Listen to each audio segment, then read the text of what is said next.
ஆண்டவரால் ஆசீர்வதிக்கப்பட்ட அருமையான தேவ ஜனங்களே, இன்று நாம் வாசிக்கக்கூடிய தலைப்பு என்னவென்றால், சுனேமியால் என் ஜனத்தின் நடுவே நான் சுகமாய் குடியிருக்கிறேன்.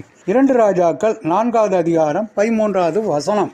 2 ராஜாக்கள் 4வது அதிகாரத்தில் கனம் பொருந்திய ஸ்திரீயான சுனேமியாலை குறித்து வாசிக்கின்றோம். எலிசா தீர்க்கதரிசி அந்த ஊருக்கு வரும்போதெல்லாம் இவள் வீட்டில்தான் தங்குவார். முதலாவதாக எலியா ஒரு பரிசுத்தவான் என்பதை இந்த பெண்மணி நன்கு கண்டுகொண்டாள். பின்னர் மாடியில் ஒரு சிறிய அறையை கட்டி அதில் கட்டில், மேஜை, நாற்காலி, குத்துவிளக்கு போன்றவற்றை வைத்து அவரை கனம் பண்ணினாள். சுனேமியாலின் மாசற்ற அன்பையும் கனிவான பேச்சையும் பணிவான உபசரிப்பையும் எண்ணி வியந்து போன எலிசா அவருக்கு ஏதாவது கைமாறு செய்ய நினைத்தார். கேயாசியை அழைத்து சுனேமியாலை வரவழைத்தார். அவரிடம் எலியா, இதோ இப்படிப்பட்ட சகல சலக்கரணையாடும் எங்களை நீ விசாரித்து வருகிறாயே, உனக்கு நான் என்ன செய்ய வேண்டும்?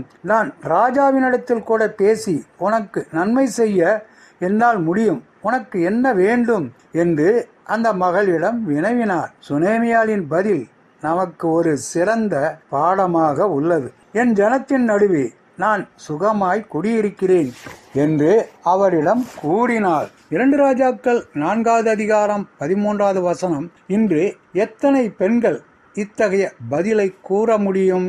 ஒரு பிள்ளை பெறாத ஸ்திரீ தன் ஜனத்தின் மத்தியில் சுகமாய் குடியிருக்க முடியுமோ? இத்தகைய பெண்களை எத்தனை பேச்சுக்கள், கேலி, கிண்டல், கொடிய சொற்கள் வாட்டி எடுக்கும்.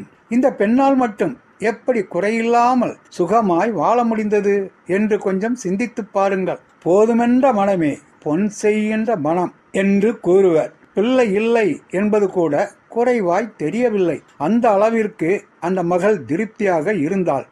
ஆனாலும் தேவ மனிதன் அவரை விடவில்லை.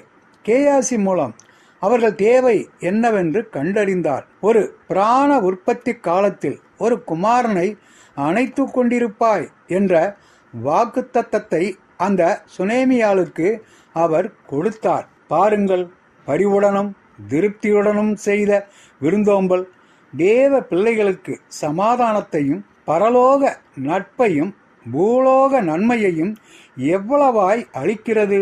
அந்நியரை உபசரிக்க நாடுங்கள் என்று பவுலும் அறிவுரை கூறுகிறார். போதுமென்ற மனதுடன் உபசரிக்கும் தன்மையுடன் நாம் வாழ்ந்தால் தேவனுடைய நாமம் மகிமைப்படும். இன்று ஏதாவது ஒருவருக்கு உங்களால் ஆன உபசரிப்பை செய்ய மறவாதிருங்கள்.